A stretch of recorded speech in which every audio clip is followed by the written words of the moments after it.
እስኪ ስሙት አዙሪኩም ወደኛ ስትመጡ አላህ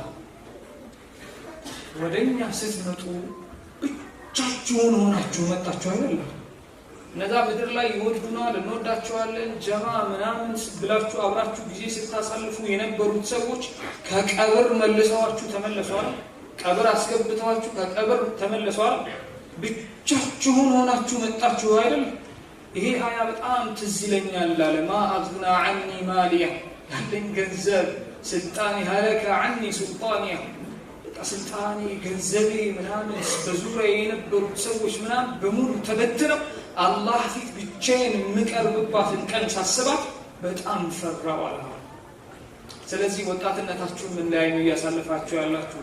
ከቁርአን ጋር ያላችሁ አላቃ በዛ ፕላስ ደግሞ ከሌላ ከዒልም ጋር ያላችሁ አላቃ ዓለማዊ የሆነ እውቀትም ያስፈልጋል። በሁለት ክንፍ መብረር ያስፈልጋል። ከነዛ ጋር ያላችሁ አላቃ ከእውቀት ጋር ያላችሁ ነገር እንዴት ነው? አላህ Subhanahu Wa Ta'ala የአላህ መልእክተኛ ሰለላሁ ዐለይሂ ወሰለም እድሜያቸው 53 ካለፈ በኋላ ነው ወቁል ረቢ ዚድኒ ዒልማ አንተ ሙሐመድ ዐለይሂ ሰላቱ ወሰላም ጌታዬ ወይ እውቀትን ጨምርልኝ በል የተባሉት እድሜያቸው 53 ካለፈ በኋላ ነው።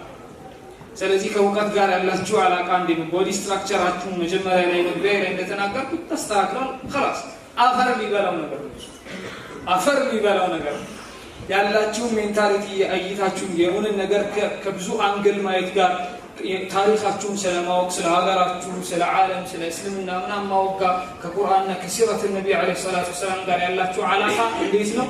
ለኔም ለእናንተም ለሁላችሁ ለሃላባ ህዝብ ብቻ ሳይሆን ለሁሉም ሰው የምናስተላልፈው መልእክት ነው። ስለዚህ ከዚህ ፕሮግራም ከወጣችሁ በኋላ ያላችሁ ጉዞ የምታደርጉት ዲኑ ላይ መስዋዕትነት ስለመክፈል ቅድም ስለ ሙስዓብ ኢብኑ ዑመይር ተነስቷል። ሙስዓብ ኢብኑ ዑመይር መጨረሻ ኡሁድ ላይ ሲገድሉት እንደዛ በጣም እናቱ ከውጭ ኢምፖርት በተደረገ ልብስ ነበር የምታዘንተው። ሙስዓብ እናቱ በጣም አቀማጥላን ያሳደገ በመካ ጎዳናዎች ሲተላለፍ ሙስዓብ በዚህ ጋር አልፏል ይባላል። የሚቀባው ሽቶ የሀገር ውስጥ ልብስ አይለብስም።